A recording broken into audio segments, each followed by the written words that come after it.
برادران عزیز، وہ آیت ہمارے سامنے آ جاتی ہے کہ جہاں پروردگار عالم نے دستور تبلیغ دیا کہ کس طرح سے تبلیغ کرنی ہے. ذرا سا ان آیتوں کے اوپر، اس آیت پہ خاص طور پر توجہ کیجیے گا. یہ سورہ نحل قرآن مجید کا 16واں سورہ ہے اور اس کی آیت کا نشان ہے 125. آخری آیتوں میں آپ کو یہ ملے گی کہ جہاں پروردگار عالم یہ ارشاد فرماتا ہے ادعو، اے حبیب بلائیے، الی سبیل ربکا، اپنے رب کے راستے کی طرف ان کو بلائیے.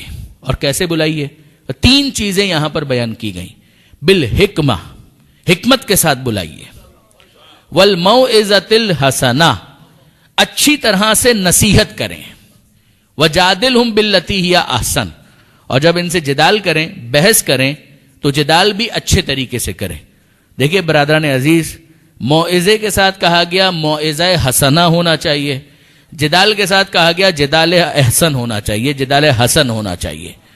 ان دونوں کے اندر یہ کیا لفظ ہے جو پروردگار نے استعمال کیا؟ دیکھیے، حکمت، موعظہ حسنہ، جدال احسن. آیت اللہ محمد مظفر ان کی ایک بہت مشہور کتاب ہے جو مدرسے کے اندر پڑھائی بھی جاتی ہے، کورس کے اندر شامل ہے، جس کا عرفی نام پڑ گیا یعنی عرف طلاب میں منطق مظفر. اس کے ہاں برہان کی جو بحث ہے، یعنی اب آپ ظاہر ہے کہ میں بہت زیادہ ٹیکنیکل گفتگو کے اندر آپ کو انگیج نہیں کروں گا، مگر جو منطق یا لاجک ہے اس کے 3 حصے عام طور پر کیے جاتے ہیں. کچھ تصورات کی بحث ہے، کچھ تصدیق کی بحث ہے، اور پھر اس کے بعد ایک تیسرا حصہ ہے کہ جس کو کہا جاتا ہے صنعت خمس، کہ وہ 5 صنعتیں کہ جن کو استعمال کیا جاتا ہے. اس کے اندر سر فہرست ہے برہان، دلیل. تو وہاں پر انہوں نے اس آیت کے ذریعے سے استدلال کیا تھا، اور وہاں پر انہوں نے کہا کہ حکمت سے مراد وہی برہان ہے. اور علماء کرام نے اپنی تفسیروں کے اندر بھی اس بات کی طرف متوجہ کیا. ایک وزڈم جس کو یہاں پر کہا جا رہا ہے وہ دلیل، کہ پیغمبر سے کہا جا رہا ہے اے حبیب آپ ان کو اپنے رب کے راستے کی طرف بلائیے، دلیل کے ذریعے سے کنونس کریں. اور کنونس کرنے کا کیا مطلب ہے؟ دلیل دینے کا کیا مطلب ہے؟ دلیل دینے کا یہ مطلب ہے کہ باقاعدہ جس طریقے سے منطق کے اندر شکل اول بنائی جاتی ہے، صغرا اور کبرا اور پھر نتیجہ، اگر اس طرح سے انگیج کیا جائے اور افلاطون والا انداز اختیار کیا جائے، سقراط اور بقراط والا انداز اختیار کیا جائے، یا زمانے موجود کے اندر جو فلسفیوں کا طریقہ کار ہے، تو یقین جانیے کہ عام انسان جو ہے وہ تو فوراً ہی نا امید ہو جائے گا. وہ کہے گا کہ اس کا مطلب یہ کہ یہ سبجیکٹ میرے لیے نہیں ہے. جب دلیل کی بات کی جاتی ہے اس سے یہ مراد نہیں ہے. دلیل کا مطلب یہ ایک ایسی دلیل ہو کہ جس کو ایک عام انسان بھی سمجھ سکے. جو شخص اپنے فہم و فکر کے ساتھ، اپنی سطح کے ساتھ آئے، اس کے مطابق اس کو دلیل فراہم کی جائے. لہذا پیغمبر اکرم کا یہ جملہ بھی ہے کہ ہم گروہ انبیاء کو اس بات پر مامور کیا گیا ہے ان نکلم علی قدر عقول الناس، کہ ہم لوگوں کی عقل کے مطابق گفتگو کریں، ان کے لیول کے مطابق ان سے گفتگو کریں. مجھے بہت پسند ہے پیغمبر اکرم کا ایک تبصرہ. پیغمبر اکرم کے سامنے ایک بوڑھی عورت، اور یہ بالکل علم کلام کے بدیہیات میں سے ہے کہ ایک بوڑھی عورت ہے، اس کے سامنے کسی نے سوال کر دیا. اس کو سننے کے بعد جو جواب اس بوڑھی عورت نے دیا تو پیغمبر اکرم مسکرائے. آپ جانتے ہیں پیغمبر اکرم کے اخلاق میں تھا کہ پیغمبر اکرم قہقہا نہیں لگایا کرتے تھے، پیغمبر اکرم مسکرایا کرتے تھے. پیغمبر اکرم اتنا مسکرائے کہ پیغمبر اکرم کے دندان مبارک وہ ظاہر ہو گئے، لوگوں کو نظر آنے لگے. یعنی مسکراہٹ کے اندر ایک انٹینسٹی ہے. وہ بات کیا تھی؟ اس بوڑھی عورت کے سامنے کسی نے سوال کر دیا کہ تم اللہ کو مانتی ہو، خدا کو مانتی ہو؟ کہا کہ ہاں بالکل مانتی ہوں. اب آپ اندازہ کیجئے وہ معاشرہ جو جاہلیت زدہ معاشرہ ہے، جن کے مردوں کے اندر اتنی جاہلیت پائی جاتی ہے، ان کی عورتوں کا کیا حال ہوگا؟ اور عورتوں میں بھی ایک بوڑھی عورت. پیغمبر اکرم کے سامنے کوٹ کیا جا رہا ہے. اللہ کے رسول اس بوڑھی عورت سے پوچھا گیا کہ کیا تم خدا کو مانتی ہو؟ کہا کہ ہاں بالکل میں خدا کو مانتی ہوں. کیا کوئی دلیل ہے؟ کہا کہ بالکل دلیل بھی ہے. وہ اس وقت کیا کر رہی تھی؟ چرخہ چلا رہی تھی. اس نے کہا تمہاری دلیل کیا ہے؟ کہا دلیل یہ چرخہ ہے. یہ اتنا سا چرخہ تو مجھ جیسی بڑھیا کے چلائے بغیر چلتا نہیں ہے، تو یہ پوری کائنات بغیر خدا کے چل رہی ہے. کیا اس کے اندر کوئی بہت زیادہ فلسفیانہ انداز اختیار کیا گیا؟ کچھ بھی نہیں. آپ غور کیجئے، یہ جب دلیل پیغمبر اکرم کے سامنے پیش کی گئی تو پیغمبر اکرم مسکرائے، اور اتنا مسکرائے کہ دانت ظاہر ہو گئے. اور پھر پیغمبر اکرم نے فرمایا علیکم بدین العجائز، کہ کم سے کم اتنا دین تو تم سب کے پاس ہونا چاہیے جو دلیل اس بوڑھی عورت نے دی ہے، اس کے ذریعے سے جس طرح سے اس نے سمجھائے اتنا تو تم سب کو سمجھنا چاہیے. کہا کہ یہ دلیل اس انداز کی کہ جو عوامی ہو، عام سطح کی ہو، کہ جس کو ایک انسان آسانی سے کمپریہینڈ کر سکے. میں آپ کے سامنے ایک دوسری مثال عرض کروں برادران عزیز. دیکھیے جب ہم کتابوں کے اندر دیکھتے ہیں تو بڑی بڑی دلیلیں دی گئی ہیں جن کی اپنی اہمیت ہے، مجھے اس سے انکار نہیں ہے. وہ ساری دلیلیں ان کی اپنی ایک امپورٹنس ہے، اس کی اہمیت ہے. مگر دیکھیے کہ اگر مثلا یہ کہا جائے برہان نظم، برہان تمانو، اور مثلا یہ کہا جائے دلیل ما بیل امتیاز ما بیل اشتراک، تو ظاہر ہے کہ اتنے نوجوان جو یہاں پر بیٹھے ہوئے وہ سب مجھے گھور کر دیکھنے لگیں گے کہ مولانا کو کیا ہو گیا، کیا باتیں کرنا شروع کر دی انہوں نے. آپ نے غور فرمایا امیر المومنین حضرت علی ابن ابی طالب علیہ الصلوۃ والسلام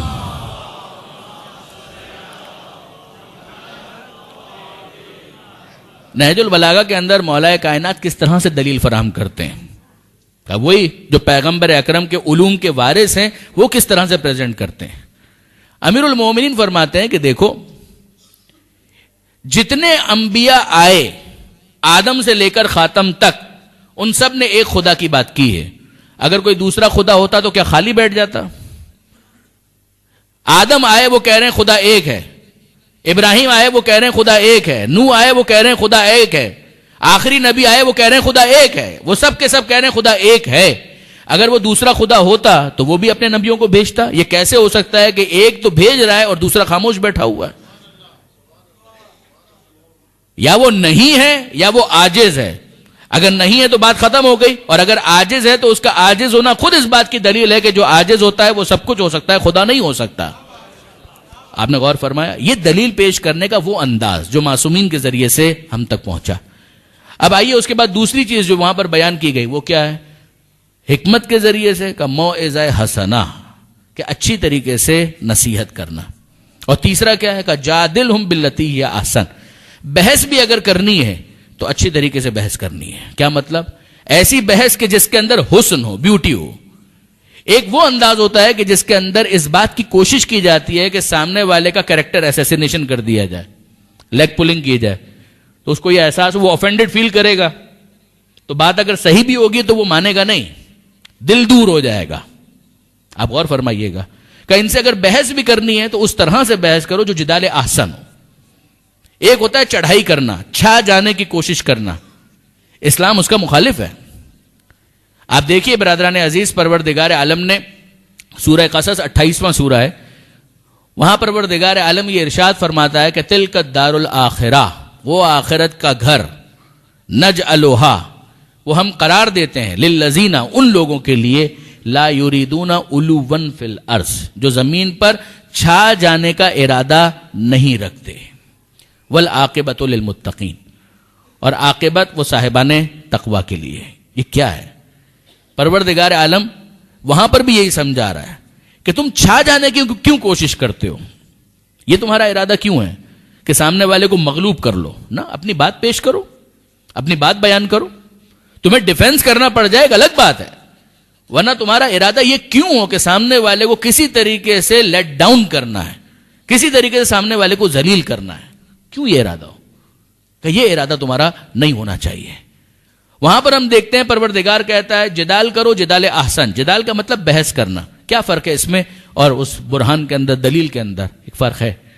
دیکھیے برادران عزیز، بحث کا مطلب یہ ہے، جدال کا مطلب یہ ہے کہ کوئی کامن ڈینومینیٹر موجود ہو، کوئی ایسی جگہ ہو کہ جہاں سے گفتگو کو شروع کیا جا سکے، کوئی ایسا نقطہ ہو جو ایگریڈ اپون ہو، جو مسلمات میں شمار ہو. میں آپ کی خدمت میں آسان سی مثال عرض کروں. مباہلہ کے اندر کیا ہوا تھا؟ پروردگار عالم نے جو آیتیں نازل کی ہیں سورہ آل عمران کی، اگر آپ ان کو دیکھیں، نصارہ نجران آتے ہیں، پیغمبر اکرم کے سامنے سوال کرتے ہیں، پیغمبر اکرم قرآن کی آیتوں کی روشنی میں ان کو جواب دیتے ہیں. ان کے اعتراضات میں سے ایک اعتراض یہ تھا نا کہ بھائی عیسیٰ علیہ السلام کا باپ کون ہے؟ کیونکہ کوئی ان کا باپ نہیں ہے، لہذا پروردگار عالم معاذ اللہ ان کا باپ ہے. آپ غور کیجئے، اگر یہاں پر لیٹ ڈاؤن کرنا ہو تو کتنی گنجائش موجود ہے؟ اگر سامنے والے کو، فریق مخالف کو ذلیل کرنا ہو تو کتنی گنجائش موجود ہے؟ بہت کچھ ایسا کہا جا سکتا ہے کہ جس سے وہ بالکل آفینڈڈ بھی فیل کرے گا، مغلوب بھی ہو جائے گا، کچھ بول بھی نہیں پائے گا. لیکن نہیں، اسلام کا یہ انداز نہیں ہے، قرآن کا یہ انداز نہیں ہے. اس موقع پر کیا کہا گیا؟ اس موقع پر کہا گیا اے حبیب ان سے کہہ دیجئے انا مسئلہ عیسیٰ عند اللہ کا مسئلہ آدم، عیسیٰ کی مثال اللہ کے نزدیک آدم کی مثال ہے۔ وہ خدا جو بغیر ماں اور باپ کے آدم کو پیدا کر سکتا ہے، وہ بغیر باپ کے تنہا ماں سے عیسیٰ کو کیوں پیدا نہیں کر سکتا؟ آپ نے غور فرمایا کہ یہ بحث کرنے کا انداز ہے۔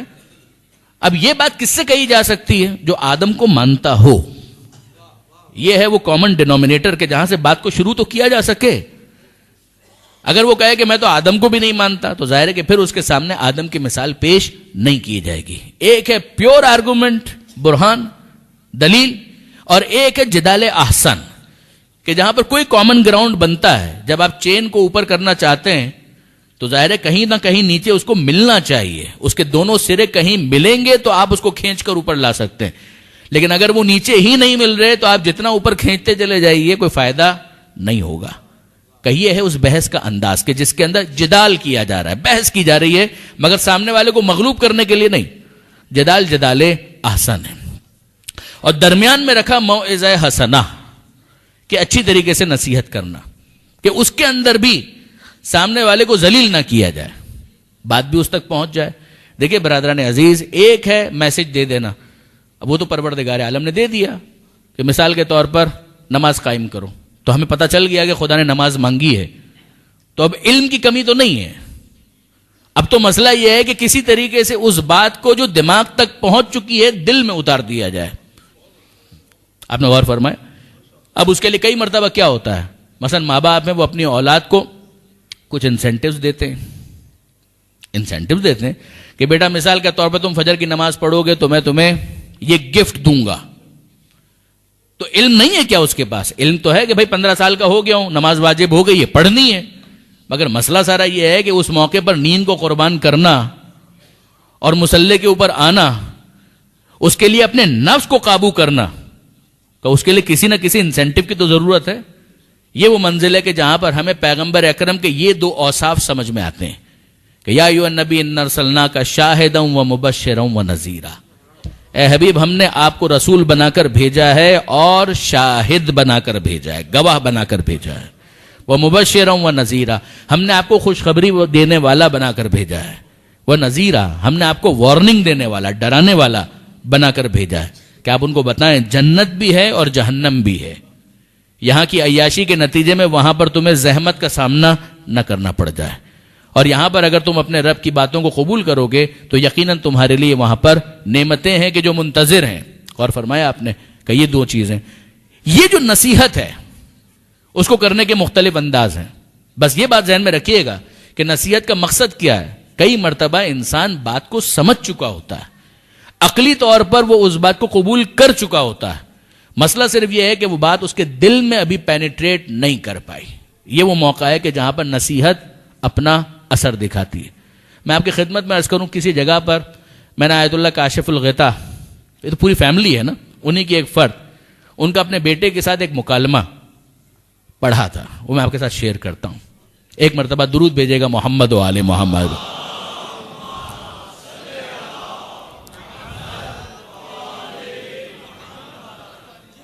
ان کے بارے میں لکھا ہے، اور تربیت ہی کہ کسی آرٹیکل میں یہ بات لکھی ہوئی تھی کہ وہ صبح نجف حرم امیر المومنین، اب تو ماشاءاللہ زائرین اتنی بڑی تعداد میں جاتے ہیں کہ میرا اندازہ ہے کہ 50% تو یہاں پر بھی وہ مومنین ہوں گے کہ جنہوں نے کربلا اور عراق اور نجف کی زیارت کی ہوگی۔ پروردگار ہر ایک کو بار بار نصیب کرے۔ تو نجف کا ماحول، اللہ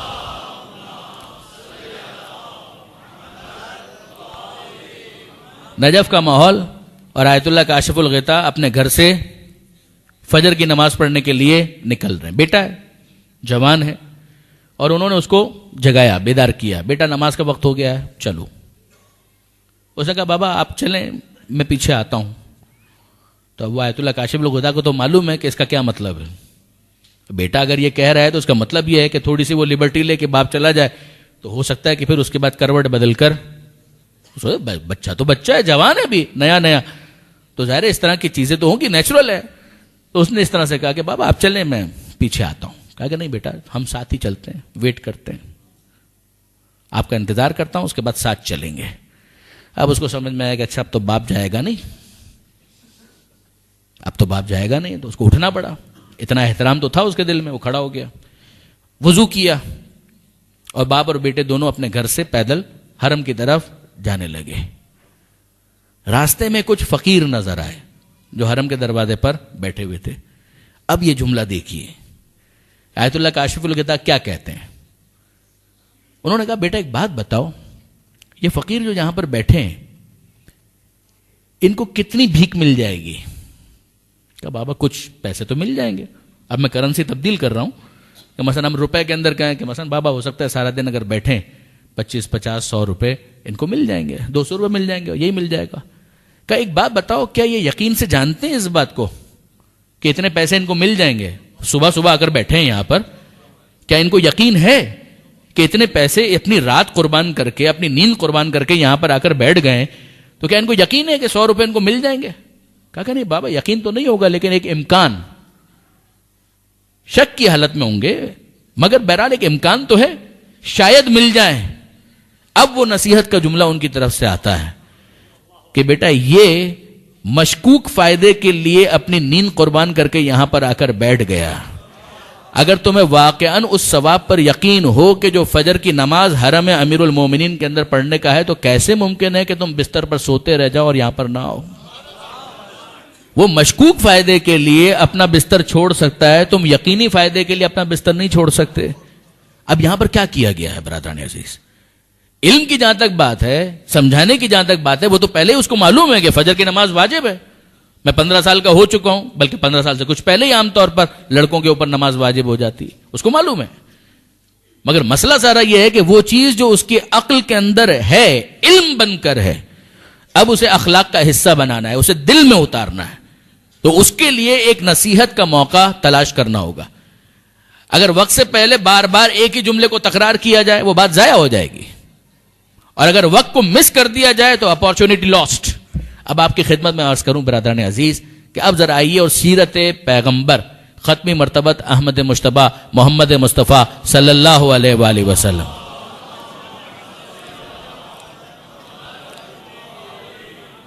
حضور کی سیرت کے ان 2 واقعات کی طرف توجہ کیجیے گا اور ہم اپنی بات کو اختتام کی طرف لے جائیں. آپ سب کے حافظے کے اندر اور علم میں یہ بات ہے، اس بوڑھی عورت والا قضیہ. پیغمبر اکرم اپنے گھر سے، اور اب مدینہ منورہ اور مکہ معظمہ کے حوالے سے ہم دعا مانگے کہ وہ مقامات ہمارے لیے زیارت گاہ ہیں. پروردگار عالم ہر ایک کو حج اور زیارت مدینہ کی بار بار توفیق نصیب فرمائے. تو آپ جا کر اس محلے کو دیکھیں کہ جہاں پر پیغمبر اکرم رہا کرتے تھے، محلہ بنی ہاشم. اور پیغمبر اکرم اپنے گھر سے نکلتے ہیں اور وہ بوڑھی عورت پیغمبر اکرم کے اوپر خس و خاشاک کچرا ڈالتی ہے. آپ سب نے یہ واقعہ سنا ہوا ہے. پیغمبر اکرم کا طریقہ کار کیا ہے؟ بقول علامہ نقطن صاحب وہ فرماتے تھے کہ پیغمبر اکرم نہ بدلہ لیتے ہیں نہ راستہ بدلتے ہیں. بدلہ بھی نہیں لیتے، کچھ بولتے بھی نہیں، چلے جاتے ہیں، اور راستہ بھی نہیں بدلتے. یعنی نیکسٹ ٹائم جب جانا ہے تو روٹ وہی لیتے ہیں. وہ بوڑھی عورت تو انتظار کر رہی ہے کہ واپس گزریں گے تو واپس خس و خاشاک پیغمبر اکرم پر وہ ڈالے گی، اور وہ کام کرتی ہے. کتنی مرتبہ یہ کام ہوا خدا بہتر جانتا ہے. یہ پیغمبر اکرم کا روٹین ہے، اپنے گھر سے نکلتے ہیں. وہ بوڑھی عورت کا روٹین ہے، وہ خس و خاشاک لے کر کھڑی ہوئی ہے، پیغمبر اکرم کو دیکھتی ہے اور پیغمبر اکرم کے اوپر وہ کچرا ڈال دیتی ہے. پیغمبر اکرم سائلنٹلی وہاں سے موو کر جاتے ہیں، آگے بڑھ جاتے ہیں. اور آپ جانتے ہیں کہ ایک دن اس نے یہ کام نہیں کیا. پیغمبر اکرم نے سوال کیا کہ بھائی وہ بوڑھی عورت دکھائی نہیں دے رہی ہے جو ہم پر کچرا ڈالا کرتی تھی. اے اللہ کے رسول، وہ راستے میں پھول لے کر کھڑی ہوتی تھی، کیا آپ اس کے بارے میں پوچھ رہے ہیں؟ وہ گلدستہ لے کر کھڑی ہوتی تھی، جب آپ نکلتے تھے تو کیا درود پڑا کرتی تھی؟ وہ تو کافرہ مشرکہ ایک بوڑھی عورت جو آپ کے ساتھ گستاخی کیا کرتی تھی، آپ کے اوپر کچرا ڈالتی تھی، آپ اس کے بارے میں پوچھا کہ ہم وہ نظر نہیں آ رہی، کیا ہوا اس کو؟ تو کسی نے کہا اللہ کے رسول وہ بیمار ہے. پیغمبر اکرم کہا کہ کہاں اس کا گھر کس طرف ہے؟ کہ اس طرف قریب میں. پیغمبر اکرم کہا اچھا ٹھیک ہے میں جاتا ہوں اس کی طبیعت پوچھ کر آتا ہوں. پیغمبر اکرم گئے اور جیسے ہی اس نے پیغمبر اکرم کو دیکھا تو کیا جملہ کہا؟ کامنٹ پاس کیا، آج آپ مجھ سے بدلہ لینے کے لیے آئے ہیں جب میں بیمار ہوں، فکر ہر کس بقدر ہمت اوست، ٹپکے گا وہی ظرف سے جو ظرف میں ہوگا. وہ بیچاری اپنے اینگل سے جو اس کا ظرف ہے اسی اعتبار سے وہ بات کر رہی ہے. پیغمبر اکرم کیا جملہ کہتے ہیں؟ پیغمبر اکرم کہتے ہیں اے کنیز خدا، میں بدلہ لینے نہیں آیا. اب آپ غور کیجئے برادران عزیز، یہ جو پیغمبر اکرم عیادت کے لیے آئے ہیں، یہ کون سا حق ہے کہ جس کو پیغمبر اکرم ادا کر رہے ہیں؟ کہ یہ حق اسلام ہے؟ وہ مسلمان تو نہیں ہے. ہم یہ کہیں ایک مسلمان کو دوسرے مسلمان کے ساتھ ایسا ہونا چاہیے اور ویسا ہونا چاہیے تو بات سمجھ میں آتی ہے. ہم یہ کہیں ایک مومن کو دوسرے مومن کے ساتھ ایسا ہونا چاہیے، اس کے دکھ درد میں شریک ہونا چاہیے، بات سمجھ میں آتی ہے. نہ وہ مسلمان ہے نہ وہ مومنہ ہے. تو پیغمبر اکرم اس کی عیادت کے لیے جو جا رہے ہیں، نہ یہ حق اسلام ہو سکتا ہے نہ یہ حق ایمان ہو سکتا ہے. تو پھر پیغمبر اکرم اس کی عیادت کیوں کر رہے ہیں؟ اسی رشتے کو سمجھانے کے لیے پیغمبر اکرم نے پہلے کہا اے کنیز خدا، کہ چاہے تو مسلمان نہ ہو، چاہے تو مومنہ نہ ہو، مگر اللہ کی ایک کنیز تو ہے، اللہ کی بندی تو ہے. مجھے پتا چلا کہ تو بیمار ہے، میں تو فقط تیری عیادت کے لیے آیا تھا، میں پوچھنے کے لیے آیا تھا کہ اب صحت کیسی ہے. جسمانی طور پر تو اب بیمار ہوئی ہے، روحانی طور پر پہلے سے بیمار تھی. جسمانی طور پر صحت اس کو بعد میں ملے گی، مگر پیغمبر اکرم کا یہ جملہ سنا اور روحانی اعتبار سے شفا پا گئی. اور اب کہتی ہے کہ مجھے بتائیے آپ کے دین میں داخل ہونا ہو تو کیا طریقہ اختیار کیا جائے. میں جو اپنے نوجوان دوستوں کو متوجہ کرنا چاہ رہا ہوں، مجھے صرف اتنا بتائیے کہ جب پیغمبر اکرم اس کی عیادت کرتے ہیں تو پیغمبر نے کون سی دلیل اس کے سامنے پیش کی ہے؟ کون سا برہان اس کے سامنے پیش کیا؟ ایک سوال ہے نا کہ یہ تینوں طریقے جن کی اپنی اہمیت ہے، ان میں سب سے ایفیکٹو کون سا ہے؟ سب سے ایفیکٹو کون سا ہے؟ دیکھیے برہان کی بہت اہمیت ہے، میں اس کا منکر نہیں ہوں. دلیل کی بڑی اہمیت ہے، میں اس کے خلاف نہیں ہوں. مگر سوال سارا یہ ہے کہ ان تینوں طریقوں میں سب سے زیادہ ایفیکٹو کون سا ہے؟ ذہن میں شاید یہ آئے کہ دلیل، جی نہیں، دلیل اہم ضرور ہے، مگر سب سے زیادہ ایفیکٹو انسان کا اخلاق ہے، اس کا کردار ہے، کہ وہ لوگوں کے ساتھ ڈیل کیسے کرتا ہے، وہ بات کیسے کرتا ہے، لوگوں کے ساتھ اس کا انداز کیسا ہے، اس کی گفتگو کیسی ہے. وہ اخلاق ہے کہ جو سب سے زیادہ امپریسو ہوتا ہے. میں کبھی نہیں بھولوں گا برادران عزیز، کینیا میں، نیروبی میں ایک دفعہ ماہ رمضان کی تقریروں کے لیے جانے کا اتفاق ہوا تھا، اور وہاں پر ایک مدرسہ تھا. اس مدرسے کے اندر وہاں کے جو لوکلز، مقامی افریکنز، وہ اس کے اندر ایڈمیشن ان کے تھے اور ان کو دین سکھایا جا رہا تھا. کبھی نہیں بھول سکتا، وہیں پر ایک لوکل وہاں کا جو مقامی استاد تھا، میں نے اس سے کچھ ڈسکس کیا اور میں نے اسے سوال کیا. اچھا، he was very good at English, وہ اپنی لوکل جو لینگویج تھی سواحلی وہ بھی بہت اچھی بول رہے تھے، عربی بھی ان کو آتی تھی، تو گفتگو ہو رہی تھی. تو میں نے ان سے پوچھا کہ یہ بتائیے کہ جہاں جس علاقے کے اندر ہم لوگ ہیں افریقہ کے، یہاں پر تبلیغ کے اعتبار سے اسلام کہاں پر ہے اور کرسچینٹی کہاں پر ہے؟ کمپیئر کریں just for the sake of understanding, تو ہمیں پتا تو چلے اسٹیٹسٹکس وائز کہ کیا معاملہ ہے. تو اس نے بہت پیاری بات کی، اس نے کہا کہ جناب جہاں پر کرسچینٹی ہے وہاں آدھے پر بھی شیعت نہیں ہے. اگر کرسچینٹی 100 پر ہے تو تشیع جو ہے وہ 25% کے اوپر کھڑا ہوا ہے. اور یہ بھی انقلاب اسلامی کے بعد، جب خانہ فرنگ بنا اور دوسری چیزیں ہوئی اس کے بعد، ورنہ اس سے پہلے کچھ بھی نہیں تھا. تو میں نے کہا کہ بھائی مسئلہ تو یہ ہے کہ کرسچینٹی تو آرگومنٹ میں تو بہت ویک ہے، ٹرینٹی کو تو آپ کیسے جسٹیفائی کریں گے؟ In the name of the Father, the Son and the Holy Ghost, باپ کے نام سے، بیٹے کے نام سے، روح القدس کے نام سے، خدا ایک بھی اور تین بھی اور تین بھی ایک بھی ہے. تو اگر ٹرینٹی کے بارے میں ان سے خود سے پوچھا جائے کہ کوئی عقلی دلیل، تو وہ خود کہتے ہیں کہ نہیں، عقلی دلیل تو کوئی نہیں ہے. تو یہ کیا ہو گیا؟ جس کے پاس عقلی دلیل کوئی نہیں ہے اس کے بارے میں آپ کہہ رہے ہیں کہ وہ اتنا زیادہ پروپیگیٹ کر پائے، اتنے زیادہ افراد کرسچن بن گئے. کہا کہ ہاں بالکل ایسا ہی ہے. تو میں نے کہا کیوں، وجہ کیا ہے؟ تو اس نے جواب دیا، اس نے کہا کہ بات یہ ہے کہ جب کرسچنز یہاں پر آ کر تبلیغ کرتے ہیں تو وہ تبلیغ بعد میں کرتے ہیں، پہلے یہاں پر اسپتال بناتے ہیں، اسکول بنائیں گے، کلینک بنائیں گے، کھیلنے کا گراؤنڈ بنائیں گے، کھانا کھلائیں گے. اب مسئلہ ذرا یہ ہے کہ وہ شخص جو بھوکا ہے اس کو دلیل بعد میں سمجھ میں آتی ہے، کھانا پہلے سمجھ میں آتا ہے. وہ جس کے گھر کے اندر بیوی بچے جو ہیں بھوک سے بلکھ رہے ہیں، آپ اس کو کیا دلیلیں فراہم کر رہے ہیں؟ اس کے بعد ہمیں سمجھ میں آتا ہے کہ کیا وجہ تھی کہ پیغمبر اکرم دعوت ذوالعشیرہ کے موقع پر کھانا پہلے کھلاتے ہیں، بعد میں کرتے ہیں۔ دل میں داخل ہونے کا راستہ پیٹ سے ہو کر جاتا ہے، بعض علماء یہ کہتے ہیں، غلط نہیں کہتے۔ بات سادی سی یہ ہے کہ اگر ایک شخص بھوکا ہے، کاد الفقر ان یکون کفرن، انسان کا فقر اسے کفر تک پہنچا دیتا ہے۔ نہیں پہنچنا چاہیے ایک الگ بات ہے، مگر پریکٹیکلی ہوگا یہی کہ اگر ایک انسان ہے، اس کے گھر میں روٹی نہیں ہے، اس کے پاس کھانے کے لیے کچھ نہیں ہے، آپ اس کو کہیں نماز پڑھنے کے لیے آؤ، آپ اس کو کہیں دین کی طرف آؤ، کہ دین تو اس وقت مجھے سمجھ میں آئے گا جب میرے گھر والوں کو کچھ کھانا تو ملے۔ اب جب کھانا مل جائے تو اس کے بعد دلیل کمزور بھی ہو تو قبول کر لی جاتی ہے۔ اچھا، وہ کہتے ہیں کہ وہ لوگ اس طرح سے شروع کرتے ہیں کہ دودھ کے ڈبے پہلے بھجواتے ہیں، روٹی پہلے پہنچاتے ہیں، کلینک پہلے بنواتے ہیں، کھیلنے کے لیے گراؤنڈ پہلے دیتے ہیں، چھوٹا موٹا اسکول پہلے بنا دیتے ہیں۔ اب جب ان کو اطمینان ہو جاتا ہے کہ یہ لوگ ہمارے لیے مفید ہیں تو وہ کمزور دلیل کو بھی نظر انداز کر دیتے ہیں۔ کہا ہمارا کیا طریقہ ہے؟ کہا ہمارا طریقہ یہ ہے کہ ہم ان کی بھوک کو نظر انداز کرتے ہیں، تمام تر مسائل کو نظر انداز کرتے ہیں، اسٹارٹ کرتے ہیں come to Islam, come to Islam, come to Islam. میں آپ کو اطمینان کے ساتھ کہتا ہوں برادران عزیز، ایک طالب علم کی حیثیت سے اطمینان کے ساتھ کہتا ہوں کہ 1 گھنٹے کی تقریر وہ اثر نہیں کرے گی جو وہ ایک جملہ اثر کرے گا۔ یہ ہوتا ہے۔ امیر المومنین حضرت علی ابن ابی طالب علیہ الصلوۃ والسلام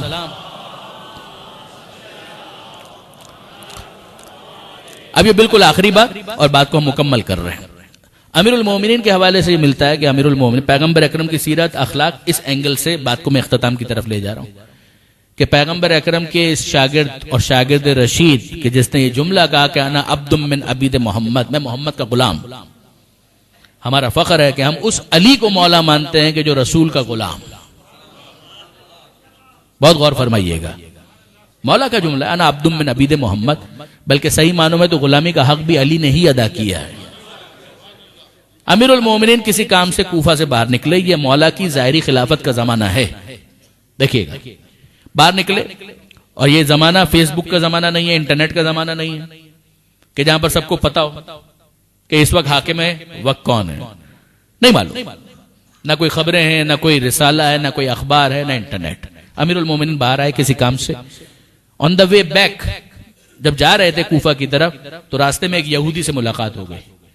امیر المومنین اپنے آپ کو انٹروڈیوس بھی نہیں کرتے، اپنا تعارف بھی نہیں کرواتے، بس ساتھ چلنا شروع ہو گئے۔ وہ بھی نہیں جانتا کہ یہ اس وقت عرب کا حاکم ہے، خلیفہ وقت ہے، اسے نہیں معلوم، وہ یہودی ساتھ ساتھ چل رہا ہے۔ ظاہر ہے کہ ایک جگہ وہ آئی کہ جہاں پر 2 راہ، اس یہودی کو کسی جگہ جانا تھا اور دوسرا راستہ کوفے کی طرف جہاں مولا کائنات کو جانا تھا۔ خدا حافظی ہو گئی، یہ اپنے راستے پر آگے بڑھنے لگا اور پیچھے اس نے محسوس کیا کہ ارے ابھی جس سے خدا حافظی ہوئی ہے وہ تو پیچھے پیچھے آ رہا ہے، مڑ کر دیکھا ارے تو علی آ رہے ہیں، تو سوال کیا آپ شاید بھول رہے ہیں، آپ کا راستہ اس طرف ہے۔ اب اس بیچارے کو تو نہیں معلوم ہے کہ یہ وہ ہے کہ جو زمین کے راستے کو کیا بھولے گا جو آسمان کے راستوں کو زمین سے زیادہ جانتا ہے۔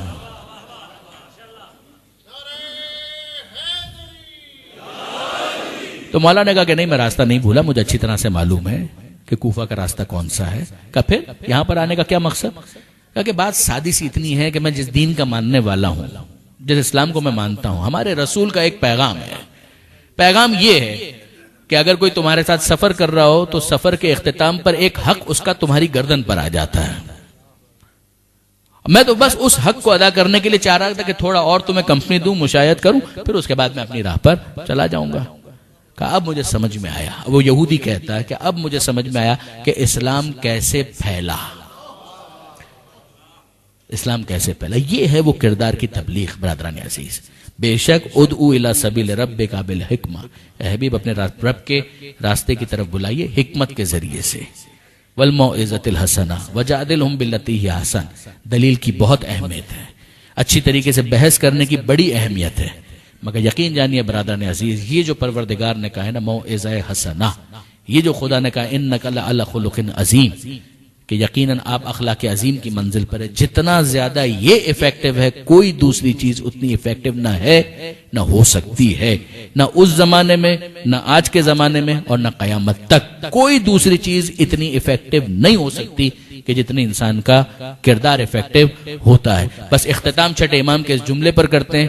چھٹے امام یہ جملہ کہتے ہیں کونو دعات الناس الی اللہ بغیر السنتکم، لوگوں کو اللہ کی طرف اس طرح سے بلاؤ کہ تمہیں تمہاری زبان استعمال نہ کرنا پڑے.